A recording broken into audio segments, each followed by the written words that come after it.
Hello, my name is Debbie Dewar, and I'm a nurse in the perioperative department. Today I want to talk to you about the POS sedation scale, which will go live Tuesday, July 30th in the EHR record.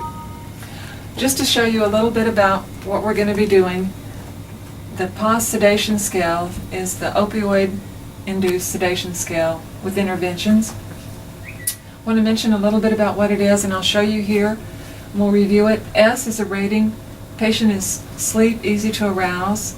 That's acceptable. Number 1 is awake and alert. That's acceptable. No action is necessary. 2, patient is slightly drowsy, easy to arouse. Again, acceptable. No action necessary, but continue to monitor your patient. Number 3, frequently drowsy, arousable, drifts off to sleep during conversation. This is unacceptable.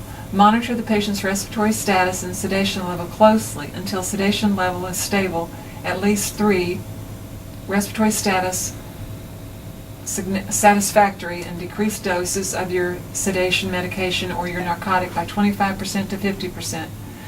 Or notify your primary doctor, your RRT nurse, or your anesthesia provider for orders. Consider administering a non-sedating, opioid-sparing non-opioids such as acetaminophen, NSAIDs, and if not contraindicated, ask patient to take deep breaths every 15 to 30 minutes or more frequently if needed. Number 4, somnolent, minimal or no response to verbal or physical stimulation. This is unacceptable. Stop the opioid. Consider administration of Narcan, call an RRT, or if needed, code blue. If indicated by patient status, stay with the patient, stimulate the patient, and support respirations as indicated by the patient status. Notify primary doctor or anesthesia provider. Monitor respiratory status and sedation level closely until sedation level is stable, at least a 3, and respiratory status is satisfactory. This is a simple, easy to understand sedation scale that includes what should be done at each level of sedation.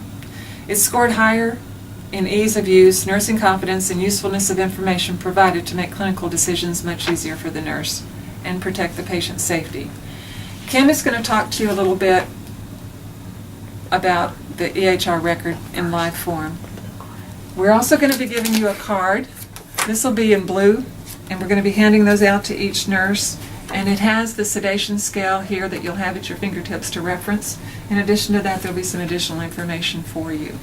This will be given out on the 29th as well. There are 5 main flow sheets that this will populate.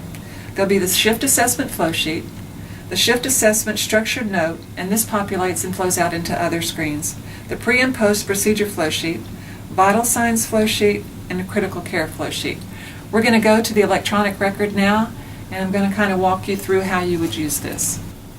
Okay, first we're going to select a patient from your patient list. We're going to go up and select a structured note, and in this case we're going to select the shift assessment structured note. And since Deb is here to talk about the pain and sedation scale, I'm going to go ahead and jump to the pain assessment area. And the sedation assessment should be performed each time pain is assessed and treated. So once you have completed all your pain assessment, you want to go to the next page, and this is the sedation scale area.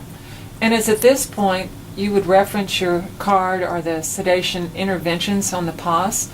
For example, on number 3, if you have frequently drowsy, checked, arousable, drifts off to sleep, if you reference your card, you'll see that this is an area where you need to intervene. It's not acceptable.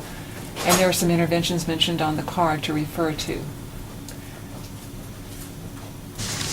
So in summary, in using the WILDA assessment and the POS assessment tool, you're better able to assess your patient and treat your patient. Thank you very much for your time.